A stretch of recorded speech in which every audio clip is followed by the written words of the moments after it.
اور پھر ووٹ لینے کے لیے تو آتے ہیں حکمران، لیکن 5 سال اس حلقے کا نہ رخ کرتے ہیں، نہ وہاں کی عوام کو پوچھتے ہیں کہ وہاں پر وسائل نہ دیے جاتے ہیں، نہ ان کا سوچا جاتا ہے، اور یہ وہی نتیجہ ہے جو کہ غیر منصفانہ وسائل کی تقسیم کی وجہ سے سامنے آتا ہے۔ بالکل آپ صحیح کہہ رہے ہیں عیاض صاحب۔ عامر صاحب آپ کی طرف آؤں گی، پہلے تو میری طرف سے اور ایکسپرٹس کی پوری ٹیم کی طرف سے آپ کو فریضہ حج کی ادائیگی پر مبارکباد ہم دیتے ہیں اور خوش آمدید بھی کہتے ہیں۔ بہت مبارک ہو آپ کو، آپ ایک مقدس فریضہ سر انجام دے کر آئیں۔ ساڈی دعا بھی کیتی ہے کہ کوئی نہیں جی بہت شکریہ۔ میں نے ظاہر ہے سب کے لیے دعائیں، تو یہ بدبختی ہوتی ہے کہ بندہ وہاں جا کے بھی یہ سوچ رہا ہے کہ کس کی دعا کرنی ہے اور کس کی نہیں کرنی۔ وہ تو کی گئی ہیں، اس میں تو کوئی شک ہی نہیں ہے، نام لے لے کے کیے ہیں، کیونکہ کام ہی کوئی نہیں تھا اس کے علاوہ۔ وہاں پہ فریضہ حج میں آپ اور کیا کرتے ہیں؟ اللہ تعالیٰ نے یہ خوش قسمتی تھی میری، میں سعودی گورنمنٹ کا مہمان تھا، بڑے اچھے انداز سے گئے، لیکن اس کی تو دعا بھی یہی ہے نا کہ آسان کر اور منظور کر۔ بالکل۔ تو ہم حاضر ہوئے، ہم واپس آ گئے اپنی اس پہ، اور ہم اپنا کام کرتے رہیں گے۔ جو سوال ہے بنیادی طور پہ کہ یہ جو صوبے کا ہے، یہ اگر تو ہائیبرڈ سسٹم سے ہٹ کے ہو تو بہت اچھی بات ہے، کہ یہ جس طرح بلاول کا ابھی کہا کہ جی نہیں بننے دیں گے، تو آپ ذرا دل کھلا کریں بلاول صاحب۔ پہلے تو آپ یہ بتائیں کہ سندھ کی تقسیم پہ آپ ہیں، جو آپ نے کہا کہ جی اندرون سندھ والوں کو وسائل نہیں ملتے، تو کون روک رہا ہے ان کے؟ ایمن آپ نے ابھی کہا نا، تو اندرون سندھ کے ہی لوگ تو چیف منسٹر آ رہے ہیں مسلسل، وہاں کراچی یا شہری سندھ سے تو چیف منسٹر نہیں آیا نا۔ تو ساؤتھ پنجاب سے مصطفیٰ کھر سے شروع ہو جائیں اور عثمان بزدار تک آ جائیں، قریشی، لغاری، کون سے لوگ ہیں تومندار ہیں جو پنجاب کے وسائل کے مالک نہیں رہے؟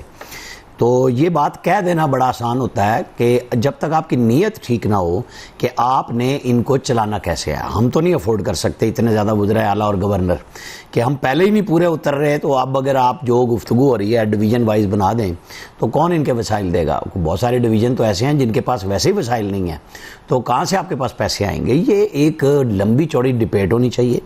اس کو پارلیمنٹ میں بل کی صورت میں چاہے پیپلز پارٹی لائے، پی ایم ایل این لائے، سارے لائیں کہ جی آپ چاہتے کیا ہیں، جو لوگ یہ چاہتے ہیں وہ بتائیں ہمیں، اور اس کے اوپر پھر ایک بہت لمبی بحث ہونی چاہیے۔ لوگوں سے پوچھیں گوادر کا سٹیٹس کیا چاہیے۔ اس دن بھی میں جب فیصل بات کر رہے تھے تو میں نے یہ کہا تھا کہ کراچی تو قائد اعظم کے دور میں بھی وفاق کا شہر تھا، اب بھی آپ کر لیں، دیکھیں کیسے پھر یہ جو جنوبی پنجاب کے لیے جن کو پیٹ میں درد اٹھتا ہے کہ جی وہاں بڑے وسائل کی تقسیم خراب ہوتی ہے، چاہے وہ پیپلز پارٹی ہو یا جنوبی پنجاب صوبہ محاذ بنانے والے جو پی ٹی آئی میں ہانک کے لائے گئے تھے محکمہ زراعت کی طرف سے، ان سب نے پھر اس کے بعد کیا کیا؟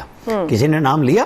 لغاری صاحب جب یہ یوسف رضا گیلانی وزیر اعظم بنے تو ملتان شہر کے علاوہ انہوں نے کہیں پورے پاکستان میں فنڈ دیے تھے؟ آپ لاہور پہ الزام لگاتے ہیں، جس کے پاس جو اختیار آیا اس نے استعمال کیا۔ جب بلدیاتی ادارے پنجاب گورنمنٹ نے بنائے تھے اور وہ ابھی سٹارٹ ہی ہوئے تھے، پی ٹی آئی کی گورنمنٹ آئی ڈیزالو کیے، سپریم کورٹ نے کہا بحال ہیں، انہوں نے نہیں کیے بحال۔ یہاں کوئی اختیار کسی کو بھی نہیں دینا چاہتا، سچی بات ہے۔ تو جب تک آپ ایک وسائل کی منصفانہ تقسیم کہ جی ہر صوبے کے اضلاع آج کی صورت میں کیا ہیں اور ان کا ڈویژبل پول کتنا ہوگا، پھر تو بات ہو سکتی ہے کہ وہ کسی کے اختیار میں نہ ہو، پھر وہاں منظم بلدیاتی ادارے ہوں جو خرچ کریں۔ جنرل مشرف نے ایک سسٹم بنایا تھا، لیکن اس میں بھی میں نے تو ان سے بھی مرحوم سے براہ راست بات کی تھی کہ جتنا کوئی کرپٹ ناظم ہے اس کے ریٹ مختلف ہیں، اور 10 روپے کی ایک نیڈل اس وقت کی بات کی تھی جو سائنس کے تجربات کے لیے کیمسٹری میں لوگ یوز کرتے ہیں، اور وہ سندھ میں کہیں 10 روپے کی آئی اور کہیں 90 روپے کی آئی۔ جتنا کرپٹ ناظم، کیونکہ ایک صوبے میں آپ کمیشن دیتے ہیں ٹینڈر پہ اور ایک ہر ضلع پہ ٹینڈر دے رہے ہیں، تو یہ تجربے ہم نے بہت کر لیے ہیں۔ اس کے اوپر ڈیبیٹ کریں، اس پہ بحث کریں کہ آپ کو صوبوں کو ظاہر ہے کہ اتنے بڑے اس میں آپ نہیں چلا سکتے، آپ ان کو چلانا چاہتے ہیں، اب digital on line sub system موجود ہیں، کسی نہ رحیم یار خان والے کو چلنا چاہیے نہ گوادر والے کو چلنا چاہیے، سسٹم وہ اڈاپٹ ہونا چاہیے کہ جہاں پہ بھی ہے آپ آن لائن کریں کام کو اور لوگوں کی پیشیاں بھی اسی پہ لگائیں۔ آپ کیوں درخواستیں مانگتے ہیں کہ جناب اپنے آپ سی وی بھیجیں، آن لائن لیں؟ آپ 50 روپے کیوں مانگتے ہیں؟ بالکل 500 روپے کیوں مانگتے ہیں کہ ہم آپ سے جاب دے رہے ہیں آپ ہمیں اتنے پیسے بھیجیں؟ نہ کریں نا، آپ ڈیجیٹل کریں۔ اب پنجاب اسمبلی میں بھی لگ گئی، قومی اسمبلی میں بھی اسکرینیں لگ گئی ہیں، پنجاب کے اضلاع میں اب جا رہے ہیں۔ میں اس میں زیادہ کریڈٹ دوں گا چیف سیکرٹری پنجاب زاہد زمان کو، جنہوں نے پہلے لگتے ہی پنجاب کے اندر آن لائن سسٹم کو سب سے پہلے کیا، پھر مریم نواز وزیر اعلیٰ آئیں، وہ لے کے اب ضلع پہ جا رہے ہیں۔ تو یہ ای ٹینڈرنگ بھی انہوں نے متعارف کرائی، اور بہت بڑے بڑے، میں آپ کو مثال پہلے بھی کہہ چکا کہ جیسے ٹیکسٹ بک بورڈ کی بکس جو ہیں وہ فری بانٹی جاتی ہیں،